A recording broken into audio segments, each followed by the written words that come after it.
बड़े पेड़ पर, एक बड़े से पेड़ पर कौवा और गिलहरी रहते।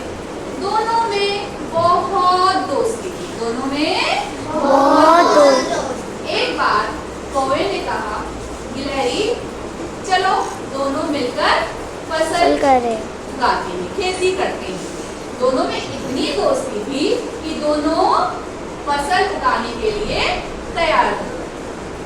उसके बाद जब सुबह हुई तो गिलहरी कौवे के पास गई, कौवे भाई चलो खेती करने चलते हैं, खेत को बोआते हैं।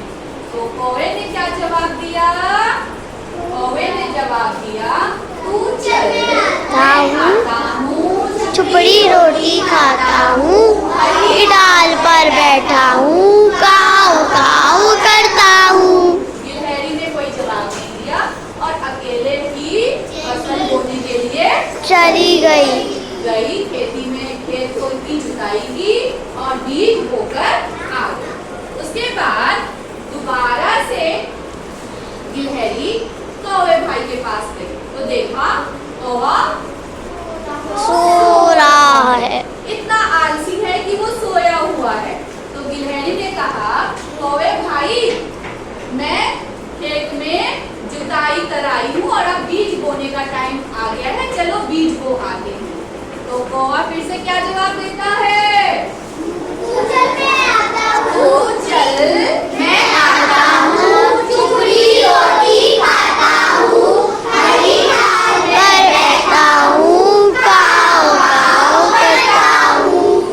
तो गिलहरी समझ गई कि भाई इसका तो मन नहीं है जाने का, चलो मुझे तो चाहिए, मुझे तो खाने के लिए चाहिए, तो मैं खुद ही चली जाती थी।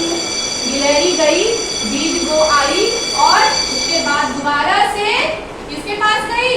कौवे के पास। और कही, कौवे भाई मैं फसल को आई हूँ, अब निराई गुड़ाई का समय हो गया, चलो फसल को काट आते हैं। मैम निराई गुड़ाई था। फिर से गुड़ाई। उसने क्या जवाब दिया? उसने ये जवाब दिया, मैं आता हूँ, छुपड़ी रोटी खाता हूँ, हरी। आलसी है ये तो कुछ नहीं करेगा, चलो मैंने जो मेहनत की है उसको तो मैं काट लाऊं। तो गिलहरी अकेले ही गई और अपना हिस्सा काट लाई, कौवे का हिस्सा नहीं लाई, सिर्फ अपना हिस्सा लाई। ठीक है, और फिर वापस से कौवे भाई के पास गई और कौवे भाई को क्या जवाब दिया? भाई मैं अपना फसल ले आई हूँ, तुम भी अपना ले आना। तो ये क्या जवाब देता है? हाँ ठीक है मैं ले आऊंगा। ये आलसी था, उठने का तो नाम ही नहीं लेता था। ठीक है, हर चीज उसको आगे चाहिए था। तो रात को बहुत तेज बारिश होती है और इसका हिस्सा और बारिश में अपने फसल को बहता देख कौवा कुछ भी नहीं कर पाता। इसलिए